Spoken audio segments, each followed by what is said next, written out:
nerds, what's up?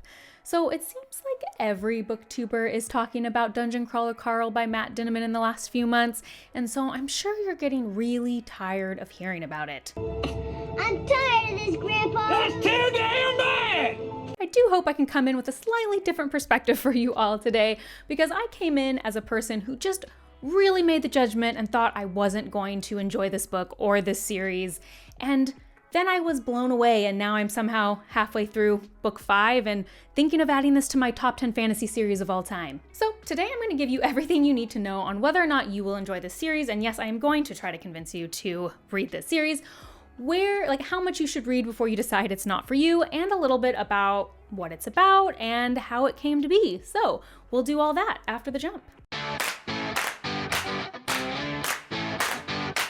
I hope you don't mind that we're starting with a story time, because I just need to talk to you a little bit about how I got into Dungeon Crawler Carl. So I actually first heard of the series from my husband, because at the time I was an SPFBO judge, which is a indie fantasy book competition, and a lot of my slush pile and some of my semifinalists were lit RPG. If you are unfamiliar with the term, lit RPG refers to a subgenre of science fiction and fantasy, which are heavily inspired by game mechanics from video games and tabletop role-playing games like Dungeons & Dragons. There are varying degrees to the intensity of that, which could mean books with legitimate stat blocks or books where characters are literally put into a video game. Anyway, I had talked to my husband about all these books just didn't really do it for me.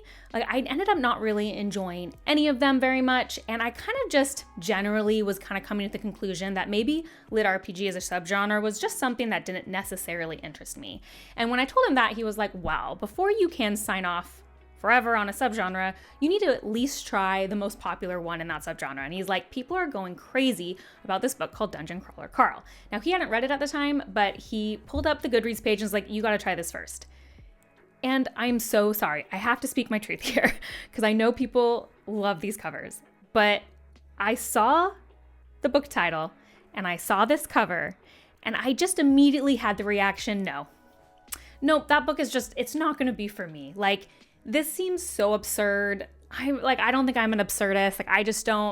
This isn't gonna be for me. So I just was like, yeah, okay, maybe someday. And then my husband read it and he was like, you really should read this. It's super good.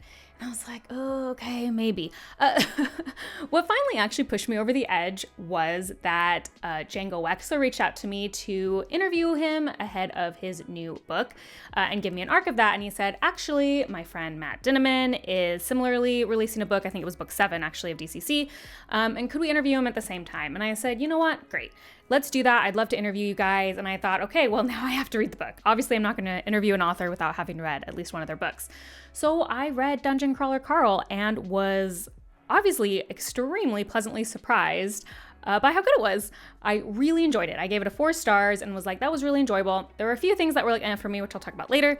And so I kind of left it at that. And I thought, I enjoyed it. I had a great time. I was so happy to interview Matt. It was a good book, but I wasn't racing to go read the second. And then I got into a reading slump and I was like, you know what, whatever. I'll just read the second one. It'll be fast, easy. And then the second one literally blew me out of the water. It had stepped up everything from book 1 in so many ways. And since then I've literally just read them back to back. And that's why I'm halfway through 5. That wasn't that long ago. And I'm just totally in love with this series. I think it's just a series that's very easy to make judgments about based on its subgenre, on its title, on its original covers. And so if you were immediately put off by the idea of this series, I'm here to tell you I get it and that you should give it a chance. So before we go on, what is Dungeon Crawler Carl? I'm going to probably start referring to it as DCC because that is a little bit of a mouthful. But yeah, what is it? What is it about? So DCC was actually originally a self-published series, and it only recently got picked up by Ace Books. And Ace Books has already republished books 1 through 3 under new branding, and then they are also just picked up books 4 through 6, and they are also going to be re-released under new branding. And that is happening, I think, in May of this year, May 2025. I had originally seen May and now I can't find that date again, so I apologize if that's wrong, but that is what I saw. And then book 7, which is also out, is still self-published. So there are currently 7 books out of a planned 10. Now, I'm really, really sorry to the OG DCC fans. I know you guys love the covers. I totally get it. I think after you read the books, they are fun Easter eggs, but just for a reader like me, I have to say I am super in love with the redesigns. We own the first 3 that have been redesigned. I mean, we own actually all of them digitally and on audio, but we also owe them the first 3 physically that have been out redesigned. I just think these designed covers, I think, for me personally, kind of give more of the vibe of the book because it is absurdist, it is ridiculous, it is hilarious, but it also has serious moments too. And so I don't know. I really love these covers. I think they're a little bit more approachable for like the general audience. Just gonna say it. So DCC is about a man named Carl and his ex-girlfriend's cat, Donut. One night he is lured outside by Donut, and Carl finds himself a survivor of an alien invasion that immediately flattened every structure on Earth, killing anyone who wasn't outside. Led by beacons, he is led into a dungeon along with the rest of Earth's survivors, where they must fight in different dungeon settings while being watched by the galaxy, a la Hunger Games, but on a much, much grander scale. Sadistically, the galaxy can watch and vote for their favorites and send boons to their favorites, and it is about Carl navigating this new way of life. Now, the first book obviously focuses a lot on how you would survive this new environment and just how would you get through the first floors of this said dungeon. But the later books focus a lot more on the wider world, like the political maneuverings and what got them to this point and why this is a thing and what you could do to stop it, as well as diving deeper into characters' motives and emotions. Ultimately, I think this is the aspect that sets DCC apart for me personally, because yes, the series is so absurdist and it is laugh out loud funny, but there actually is character depth and character work. And even in surprising ways, like it would be so easy for a series that has a main character that is a cat to just let that be at one surface level. But instead, every character, no matter who they are or how absurd, goes through character development and has their own character arcs and has sincere moments where you really feel for the characters. Like, as I've been reading book 5, I am shocked. Like, I care so deeply for so many of these characters, and I felt so much anxiety and even got emotional in the most recent book about some of the character beats. And I think it takes so much skill. Like, I'm just constantly impressed by Matt Dinniman's ability to walk this fine line of like, yes, this is absurd. Yes, this is hilarious and funny, but I'm going to keep it grounded by actually developing my characters and writing just an honestly good book. Okay, so should you actually read it? What are some warnings? So the first thing I just want to talk about is that this is an extremely crass book. Like, I've just got to say it, like a lot of the humor is very crass. Bookborn here, not necessarily like a crass lover. I'm not drawn to crassness. So yes, there are parts of every one of these books that just are a little over the top for me, a little too crass. And the first book, I definitely think I felt that the most because it didn't have as many of the character balancing moments. Now it's like, okay, it gets too crass. That's okay. There's a lot of things in my favorite books, as you guys know if you've been here, that I'll just kind of look over if the rest of the book is good enough. And in this case, the crassness is one of them. A lot of times it is funny. I would say there's a moment in every book where it just crosses the line for me. So I just want to warn you that that never goes away if you're like me in that way. I still think it's worth it, but if that is something that after you read like the first couple, it really bothers you, it's not going away. I just want to be honest about that. However, that being said, I really, really encourage to give this series 2 books before you decide about it. I think the first book is obviously good. The first book I really enjoyed. It was great. It was 4 stars, it was fine. But for me, the series just like took off in book 2 because that's when I really understood the scope of what Dinniman was doing.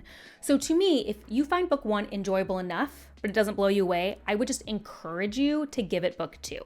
If after book 2 you're still not like into it, then fine, give up. But I mean, I was looking actually at my ratings. I have it on my phone, but my rankings of all the books, and I think it goes book 1, book 3, and book 2 are tied, then book 4, and I would be shocked if book 5 isn't my favorite out of them. So basically, they've gotten better every time, and I think the biggest leap is from book 1 to book 2.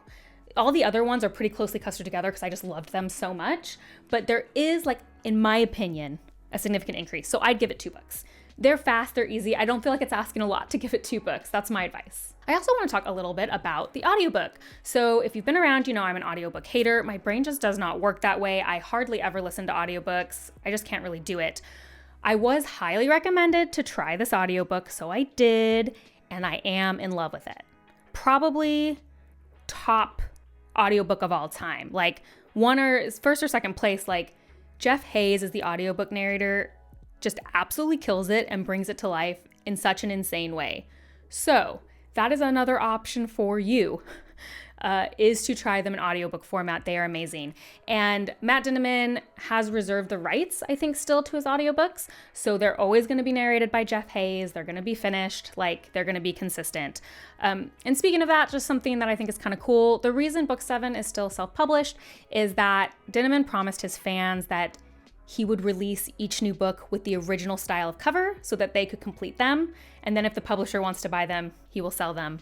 But that his fans have the opportunity to complete their set with the original covers, which just like, I think is a very nice thing to do. So I always like to say that as well. That impressed me, even though I'm gonna be buying the new covers because I just personally prefer them.